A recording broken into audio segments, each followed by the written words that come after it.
It's a nice sunny day in the UK, exactly the kind of day we need to build a shed base. I'm going to build an affordable but really solid base, and by the end of this video I'm going to tell you exactly how much it cost me. The shed base, my big dirty secret. I bought the shed with a plastic grid a couple of years ago, and I just threw the grid on the grass with the shed on top. The floor is too uneven and unable to take the weight of any proper storage, so the inside of my shed is a big pile of junk. Look at this, look at the state of this, my goodness. Everything just shoved in there. In my previous video, I moved the shed out of the way and dug an 80mm deep hole for the new base. This is all I need for a 2 by 2.5 meter shed that doesn't need to take much weight.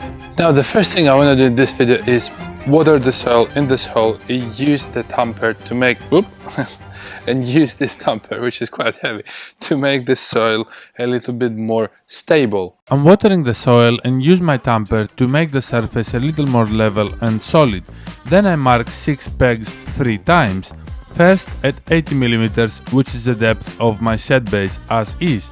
Then at 60mm, which is going to be the depth once I add the sub base. And then at 40mm, which is going to be the depth once I add sharp sand. The remaining 40 mils is the depth of my plastic grid, which is going to go on top. Don't worry, I will come back to all these layers later. I'm hammering the pegs in place and ensure the tops are level with each other, because essentially the top of the pegs is going to be the top of my base.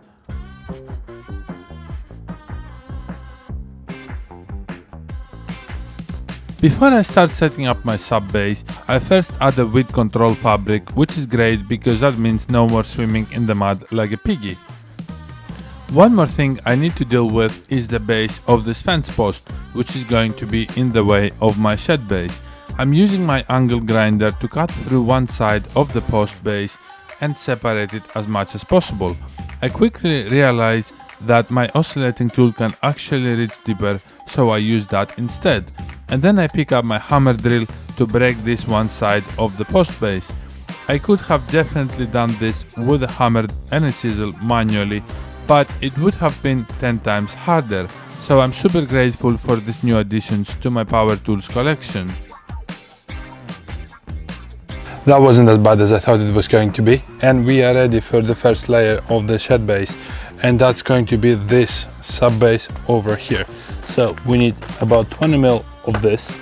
There's 3 layers overall. This is the first one. We need about 20 mil, as I said. And then moving on, we need sharp sand, so another 20 mil. And then on top, we're gonna put the plastic base and fill it up with all the gravel.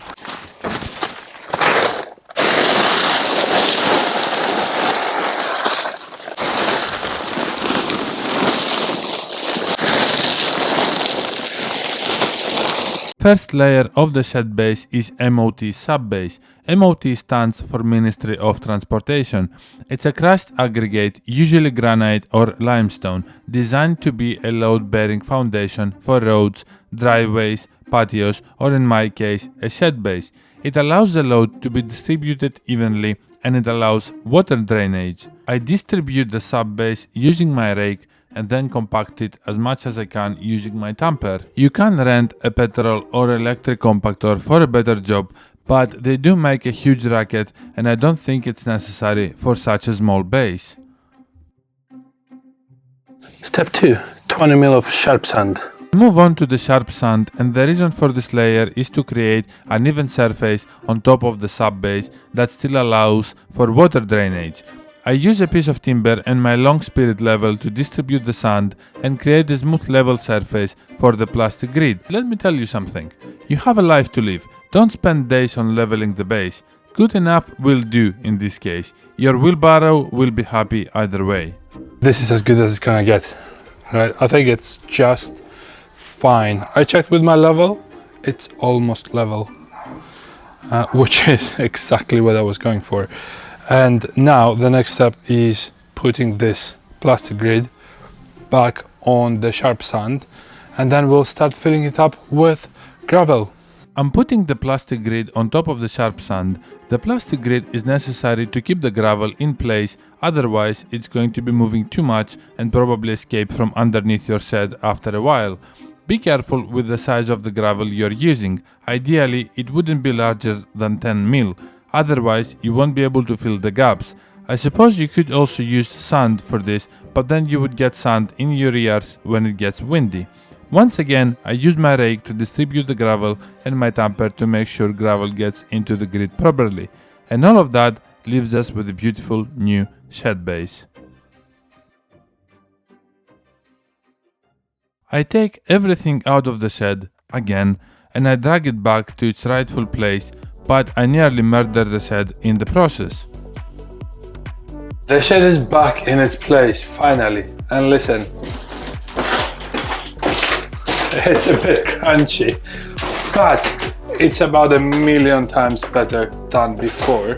I don't think you will be able to tell, however, it feels a lot more solid and sturdy and even. I definitely can put some storage in here now, which is kind of the whole point of why I was doing this in the first place. A couple of casualties from dragging the shed all the way over here. It's fallen apart a little bit,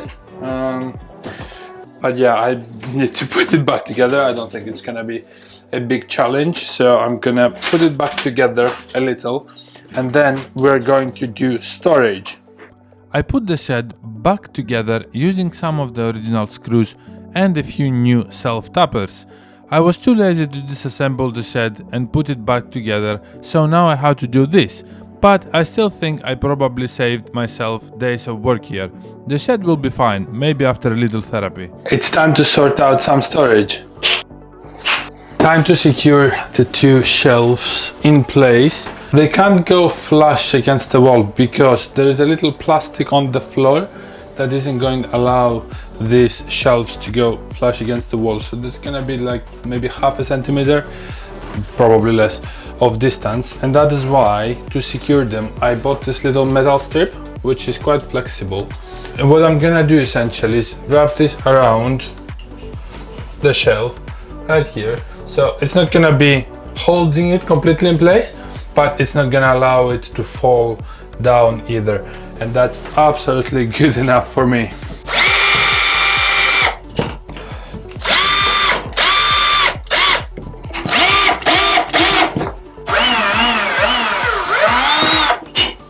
A few moments later. Yeah, that's very secure. Those are not gonna go anywhere. Time to put everything back in. That was a strange transition. Okay, before I go into the cost and how long all of this took me to do, let me give you a quick update on the lawn, which you might have seen me working on in my previous video. Overall, I call it a success. The dip is definitely gone, and as you sit on the patio, you can definitely see a great green luxurious lawn. However, as you get closer and look from above, you start noticing some patches, especially around the places where I brought some soil to fix the dip, which was in front of the lawn, but also on the side and a little bit on the back. So in loads of places it's really thick and nice and green and luxurious. In other places there's definitely some patches, and I think lawn just requires patience. I will get back to those patches, follow the exact same process I've done in the previous video, right? There's no magic bullets, so step by step, week by week, it's going to get better. But I'm just glad that by sitting on my patio looking at the lawn, it looks quite good because of the angle. The next kind of big goal for the lawn itself is to give us something else to look at, because right now it's just the grass. And I would really love to add some trees and maybe some flowers, and I will definitely be coming back to that later this summer. But let's go back to the shed base, the reason for this video. And I'm extremely pleased with how this turned out. And I kind of started this process because the shed used to be an absolute mess with things just piling on top of each other and no space inside to move and grab anything. Everything was just so very inaccessible, and half of it was just pure trash, to be honest with you. And I couldn't really sort it out with some shelves and storage as it was, because everything was just going to fall over.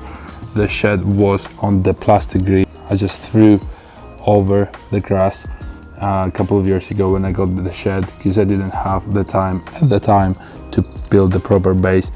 However, now, despite this base being probably the most sort of cheap option, the most cost-effective option, we'll talk about that in a second, it did the job brilliantly, right? The shed is now organized. I was able to add some shelves which are perfectly placed inside. They're not going anywhere.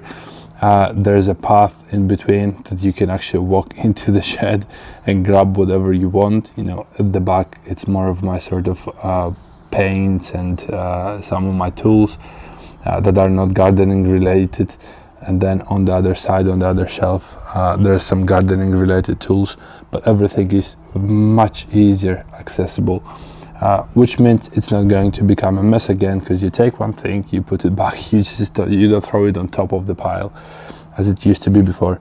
And for me, that is a job done.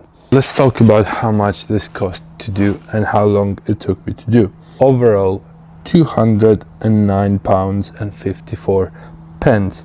So that includes the sharp sand, that includes the sub base, and that includes the gravel used inside the plastic grid. Plus, on top of that, I had the shelves, which was another 50. But of course, you know, the shelves is just necessary for me. They might not be necessary for you. In terms of time investment, so when I did when I dug the hole in my previous video, that took me about 2 hours, 2.5 hours to do, to obviously dig the hole up and fill up the dip I had on the other side. So that was about, say, 2.5 hours. And yesterday, when I did the actual base, that was about 4 hours. But obviously there is still time needed to remove everything from the shed, move the shed across, put everything back in, so that's another for like 4 hours all in all. So I would say overall it will probably take you a whole weekend to do it properly, which, if you think about it, you know, it's something you're gonna do once every so many years. So I think it's probably worth the investment, and I'm just so glad how this turned out. I was really thinking about this all the time, because I don't like messes. I don't like spaces in my home to be a complete mess. So I'm really glad we finally got to sort this out. And on top of that, the doors also close properly now. Before, because the shed was on an uneven base, the doors, they weren't lining up, so I had to push one of the doors down really hard in order to get it to close. And now they line up absolutely fine and close with no effort whatsoever, as it should be. So thank you so much for watching this video. Like, subscribe, and I'll see you the next time. Take care.